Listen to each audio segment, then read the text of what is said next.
오늘 함께 말씀 보시겠습니다. 이 시간 우리에게 주신 하나님의 말씀 요한복음 1장 35절에서 46절까지 말씀입니다. 요한복음 1장 35절에서 46절 신약성경 143페이지에 있습니다. 요한복음 1장 35절에서 46절까지 말씀을 교독하겠습니다. 하나님의 말씀을 교독할 때 살아계신 하나님의 음성을 들으시기 바랍니다. 또 이튿날 요한이 자기 제자 중 두 사람과 함께 섰다가 예수께서 거니심을 보고 말하되 보라 하나님의 어린 양이로다.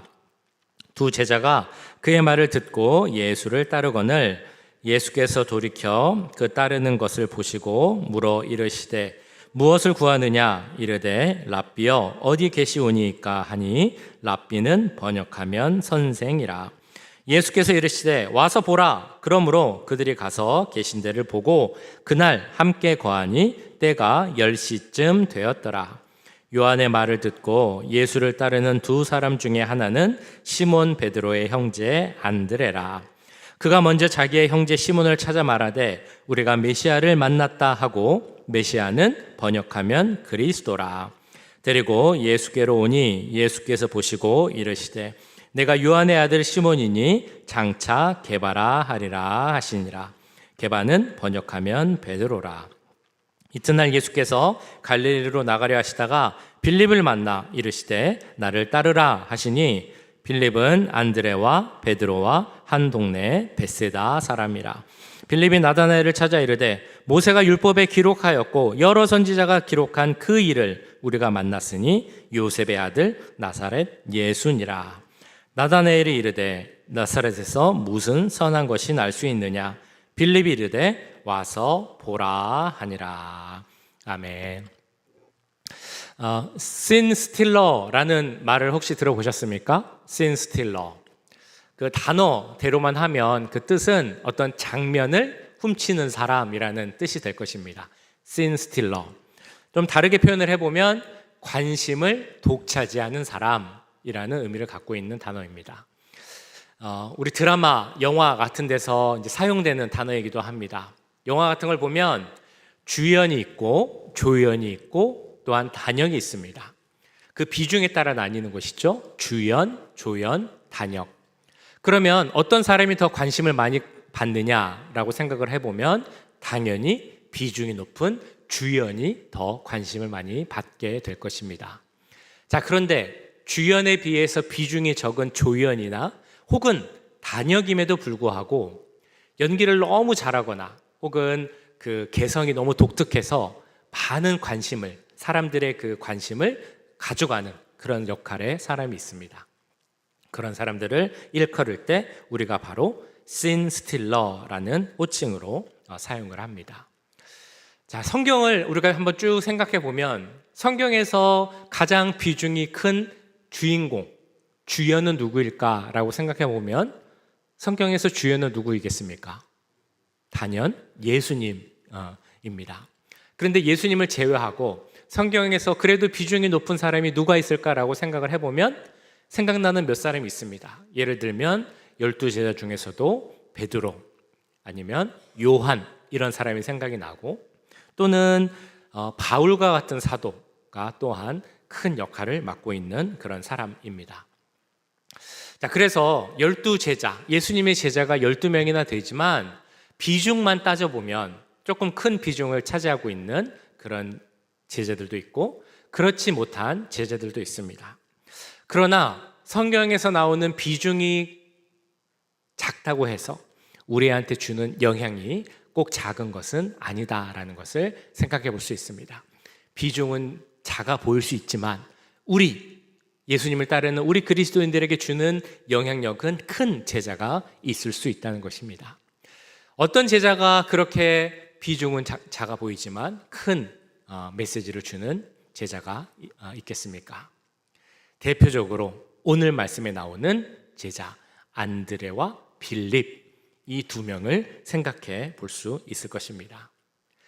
자, 안드레 하면 어떤 것이 생각이 나십니까? 안드레는 베드로의 형제라고 나오죠. 오늘 말씀에도 나오고 아마 그렇게 잘 알고 계실 것입니다.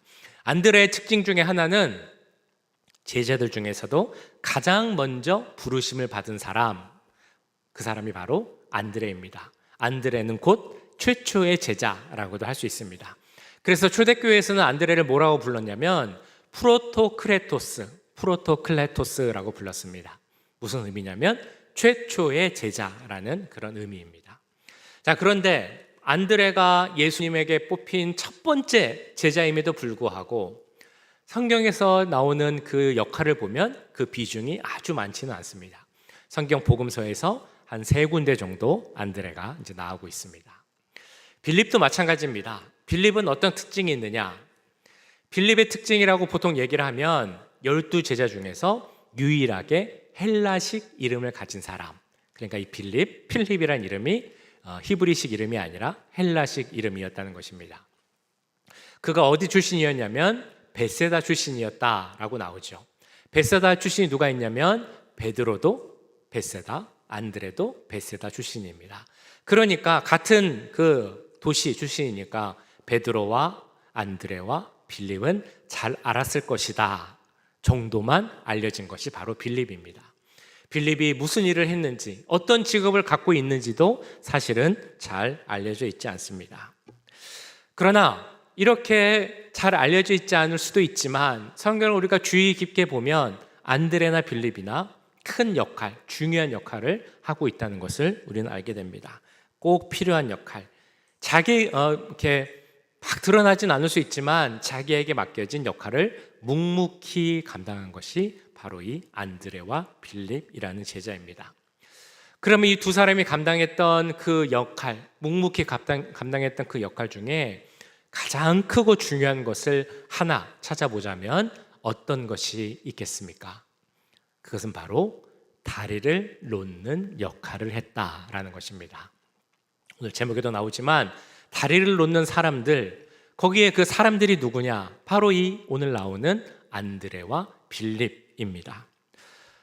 어떤 역할, 그러니까 어떻게 다리를 놓아서 사람을 연결하였느냐?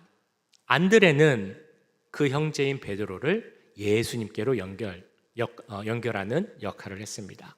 빌립은 나다나엘을 또한 예수님께로 연결하는 그 역할을 했다는 것입니다. 자, 먼저 안드레를 보면 자기 형제 베드로를 예수님께로 데려옵니다. 42절에 나오죠. 데리고 예수께로 오니 예수께서 보시고 이르시되 내가 요한의 아들 시몬이니 장차 게바라 하리라 하시니라. 게바는 번역하면 베드로라. 베드로에게 다리를 놓아서 예수님께로 올 수 있도록 해준 사람이, 연결해 준 사람이 바로 안드레라는 것입니다.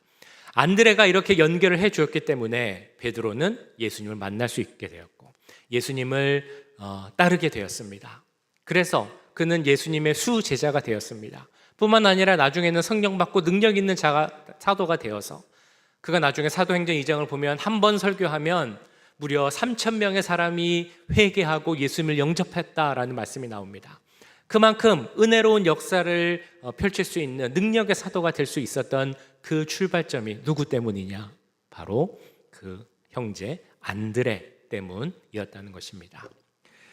빌립도 마찬가지입니다. 빌립은 나다나엘을 예수님께로 인도했습니다. 나다나엘이 이르되 나사렛에서 무슨 선한 것이 날 수 있느냐? 빌립이 이르되 와서 보라 하니라. 빌립은 나다나엘에게 다리를 놓아주었습니다. 그래서 나다나엘은 마찬가지로 예수님을 만나게 되었고 또 다른 예수님의 제자 일꾼이 되었습니다. 이 사람이 누구냐? 다른 성경에서는 바돌로메라고도 나오는 예수님의 12제자 중에 또 다른 한 명이 될 수 있었던 것입니다. 이렇게 안드레나 빌립이나 그 주위의 사람을 예수님께로 인도해 오는 그 중요한 다리를 놓는 역할을 감당했다는 것입니다. 그런 역할은 여기만 나오는 것이 아닙니다. 요한복음 12장을 보셔도 예수님을 만나고자 하는 헬라인, 이방인을 예수님께로 인도해 나왔다라는 그 말씀이 이렇게 나오고 있습니다.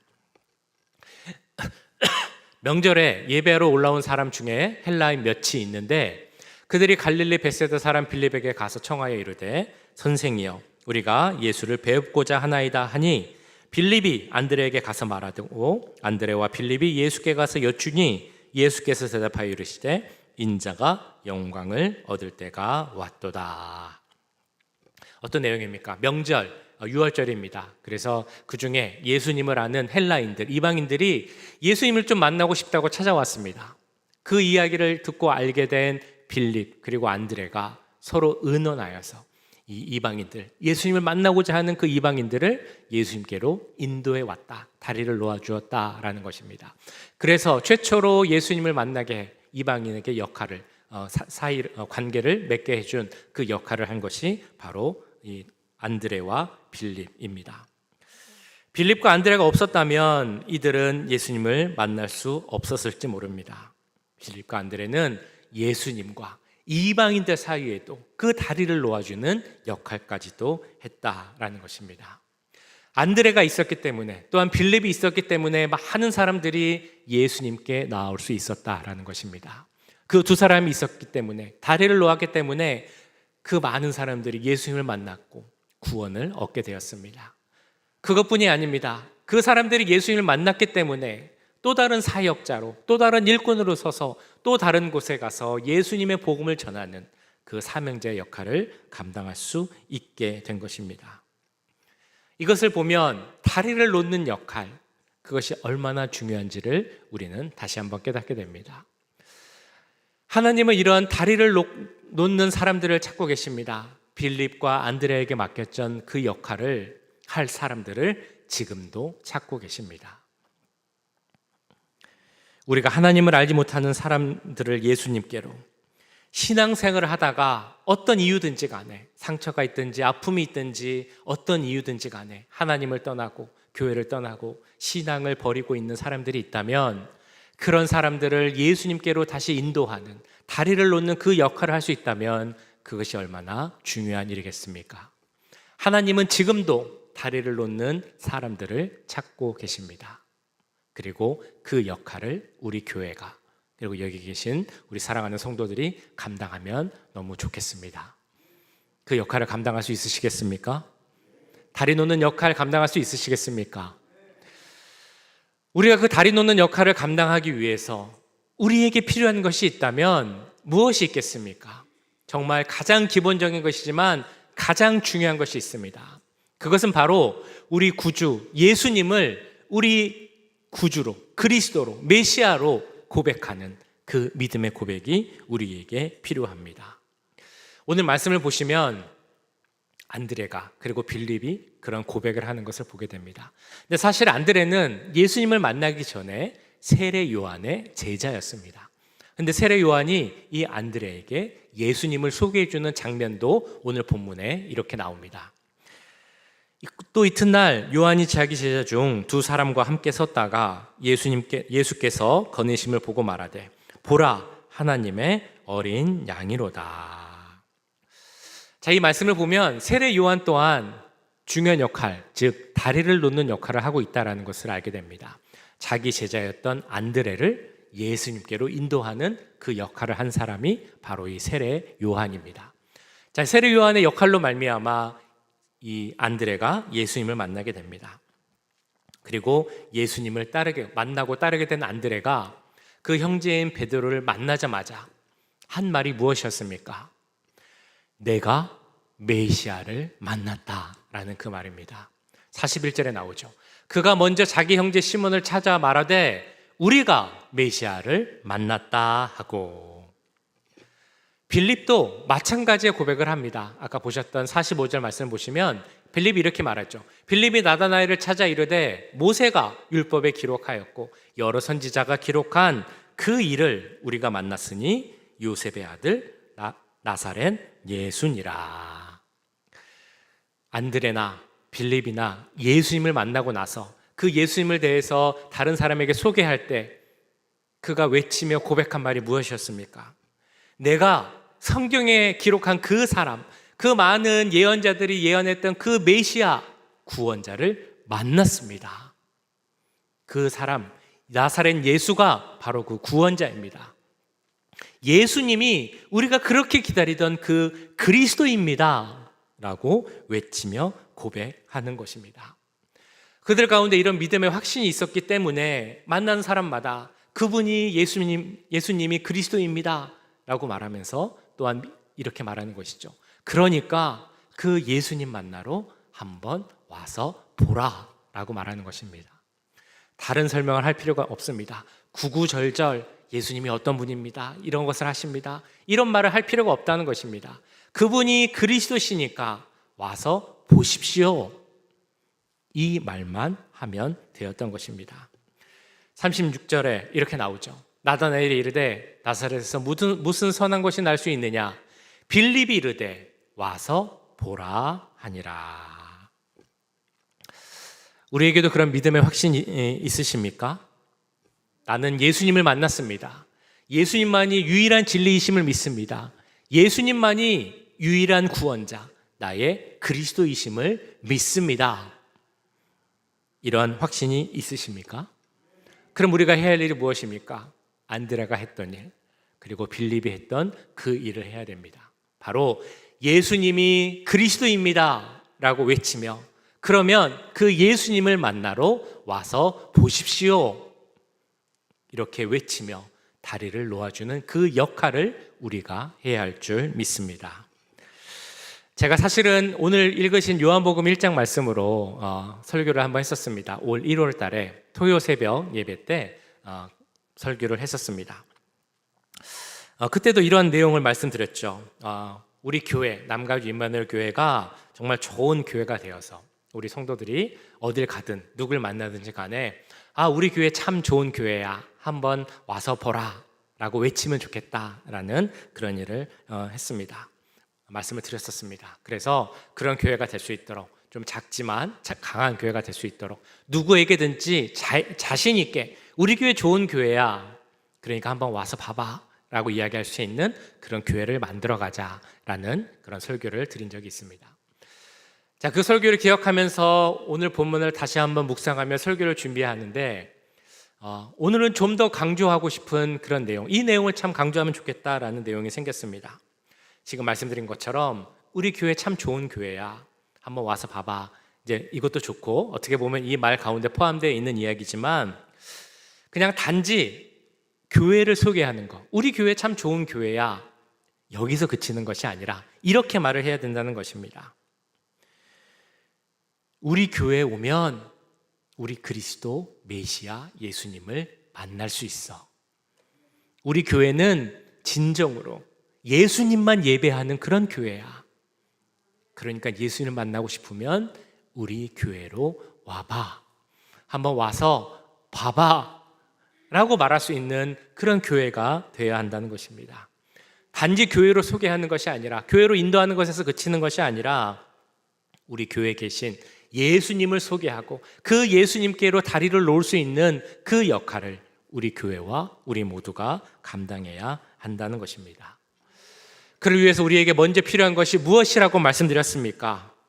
예수님이 그리스도입니다, 예수님이 메시아입니다 라고 확신할 수 있는 그 믿음의 확신이 나에게 먼저 있어야 한다는 것입니다. 뿐만 아니라 예수님 만나니까 너무 좋아요, 예수님 만나니까 너무 감사해요, 기쁘고 즐거운 일만 넘쳐요, 모든 것을 다 다르게 볼 수 있어요 라고 할 수 있는 그 마음의 감격이 있어야 내가 느낀 그 기쁨, 내가 느낀 그 감사함을 당신도 한번 같이 느껴보면 좋을 것 같아요 라는 마음으로 그 사람을 인도하게 될 줄 믿습니다. 할 수 있으시겠습니까? 확신하십니까? 네, 지난주에도 제가 말씀드렸지만 혹시라도 내가 정말 그것을 확신하고 있나라는 그런 의심이 마음속에 조금이라도 있다면 이거를 꼭 생각하시기 바랍니다. 내가 여기 지금 있으면서 함께 예배를 드릴 수 있는 것은 우연히 일어난 일이 아니라는 것입니다. 하나님께서 우리를 예정하셨고 선택하셨고 부르셨기 때문에 우리는 지금 이 자리에 있을 수 있는 것입니다. 그러면 내가 의심 가운데 흔들리지 말고 예수님만이 나의 구주입니다, 그 믿음의 확신을 갖고 나가면 내 가운데 더 큰 확실한 구원의 확신이 생기게 될 줄 믿습니다. 그러니까 지금 이 시간 이렇게 선포하시기 바랍니다. 예수님만이 나의 메시아입니다, 예수님만이 나의 그리스도입니다. 이 믿음의 확신 가운데 우리에게 맡겨진 사명, 그 다리를 놓는 역할, 사명을 잘 감당할 수 있는 우리 모두가 될 수 있길 간절히 축원합니다. 자, 이렇게 예수님을 믿는 그 확신이 중요한 것과 동시에 우리가 다리를 놓는 그 역할을 잘 감당하기 위해서 한 가지 더 필요한 것이 있습니다. 무엇일까요? 그것은 바로 그 사람, 내가 예수님께로 인도해야 하는 그 사람에 대한 사랑의 마음, 그것이 너무나 필요합니다. 우리가 마음속에 누구를 사랑하고 있는가를 알아보기 위해서는 맛있는 것을 먹을 때 생각나는 사람을 알아보면 된다고 합니다. 내가 맛있는 거 먹으면 우리 마음속에 그런 생각이 들 때가 있죠. 아, 이 음식을 누구랑 같이 먹으면 좋겠다라고 생각이 들 때가 있습니다. 그때 그 누구, 그 사람이 내가 사랑하는 사람입니다. 그래서 우리는 이렇게 하죠. 아, 다음에 그 사람하고 같이 여기 꼭 와서 같이 밥 한번 먹어야겠다라고 하든지, 아니면 이 음식 포장해 가서 내가 그 사람한테 갖다 줘야겠다라는 생각을 할 수도 있습니다. 사랑의 마음이 있기 때문입니다. 안드레도 아마 그런 마음이 있었을 것입니다. 자기 형제 베드로에 대한 사랑의 마음. 그래서 그동안 그렇게 기다렸던 메시아를 만나고 나니까 그 좋은 소식을 내 형제 베드로에게 빨리 전해야 되겠다라는 그 생각을 한 것 같습니다. 그래서 메시아 예수 그리스도를 만나자마자 베드로에게 가서 내가 메시아를 만났다라고 이야기를 한 것입니다. 왜 안드레가 베드로에게 그 말을 그렇게 급하게 할 수밖에 없었을까요? 그 마음속에 베드로를 향한 사랑의 마음이 있었기 때문입니다. 이처럼 다리를 놓는 그 역할을 우리가 잘 감당하기 위해서 우리에게 필요한 것은 바로 사랑의 마음입니다. 내가 사랑하는 그 사람을 그리고 주님께로 인도해야겠다라는 그 마음입니다. 내가 맛있는 음식을 먹을 때 가장 먼저 생각나는 사람 누구 있으십니까? 아니면 내가 정말 마음속에 먼저 사랑하고 기도하는 사람 누가 있으십니까? 그런데 혹시 그 분이 아직 신앙을 갖지 못하였고 예수님을 영접하지 못하였고 교회를 나오지 못하는 그런 분이 있으십니까? 그렇다면 그분들에게 먼저 급하게 복음을 전해야 한다는 것입니다. 그 사람도 예수님 믿고 구원받기를 간절히 바라는 그 사랑의 마음으로 복음을 전해야 됩니다. 내가 누리고 있는 이 감사와 즐거운 복된 삶을 그 사람도 누리기를 간절한 마음, 바라는 간절한 마음으로, 그 사랑의 마음으로 복음을 전해야 한다는 것입니다. 중국 선교를 문을 열었던 유명한 선교사님이 있죠. 허드슨 테일러라는 선교사님이 있습니다. 이분이 그 선교를 더 본격적으로 하기 위해서 혼자 할 수 없으니까 같이 선교를 할 수 있는 동역자를 구하기 위해서 고향인 영국으로 갔습니다. 그래서 동역자를 이제 구하는데 많은 사람들이 지원을 하니까 그 후보자들과 인터뷰를 했습니다. 이렇게 물었다고 합니다. 우리 후보자는 어떤 마음으로 중국 선교를 가려고 합니까? 그러자 한 청년 후보자가 얘기했습니다. 선교사님, 저는 다른 것이 아니라 그 중국의 많은 영혼들이 지금 죽어가고 있는 것을 들었는데 그 영혼들을 살리기 위해서 제가 중국에 선교사로 가려고 합니다 라고 대답을 했습니다. 다른 청년이 같은 질문에 이렇게 대답을 했습니다. 선교사님, 저는 오직 하나님께 영광을 돌리기 위하여서 그 영광을 바라보며 선교를 가려고 합니다 라고 대답을 했습니다. 그 대답을 다 듣고 허드슨 테일러 선교사님이 이렇게 이야기를 했답니다. 하신 말씀 다 맞는 말씀입니다. 좋고 귀한 말씀입니다. 그런데 선교 현장에 가면 그 마음만으로는 우리가 거기서 당하는 역경과 고난이 너무 크기 때문에, 너무 힘들기 때문에 우리가 선교를 멈추고 좌절할 수도 있습니다. 그러자 한 사람이 또 물어봤습니다. 선교사님, 그러면 우리에게 필요한 것은 무엇입니까? 선교사님은 어떤 동기로 중국에 가셨습니까? 이렇게 물어봤더니 이렇게 대답을 한 것입니다. 저는 오직 한 가지 동기가 있었습니다. 그것은 바로 중국을 향한 사랑입니다. 제 마음 가운데 그 중국인들을 향한 사랑이 있었기 때문에 저는 중국으로 선교를 간 것입니다 라고 대답을 했습니다. 바로 그것이죠. 우리에게 중요한 것 바로 사랑입니다. 누구든지 우리가 누군가를 예수님께로 인도하려고 한다면 무엇보다 사랑의 마음이 있어야 한다는 것입니다.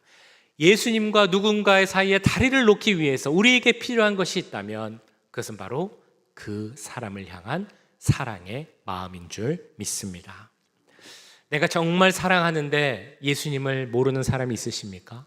예수님을 거부하는 분들이 계십니까? 혹은 그동안 신앙생활을 했는데 지금은 신앙생활을 잠시 내려놓고 쉬고 있는 분이 계십니까? 빨리 예수님을 믿으면 좋겠는데 교회 오기를 주저하는 분들이 계십니까? 우리가 그 모든 분들을 다 초대해서 우리 교회에서 같이 예배를 드리면 참 좋을 것 같습니다. 언제 그분들을 초대해서 같이 예배를 드릴까요?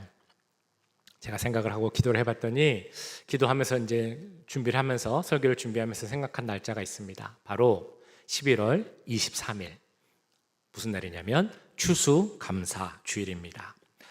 올해 추수감사 주일날 우리 주위에 내가 사랑하지만 복음을 아직 받아들이지 않은 분들이 계시다면 다 초청하여서 초청 예배로 드리면 참 좋겠습니다.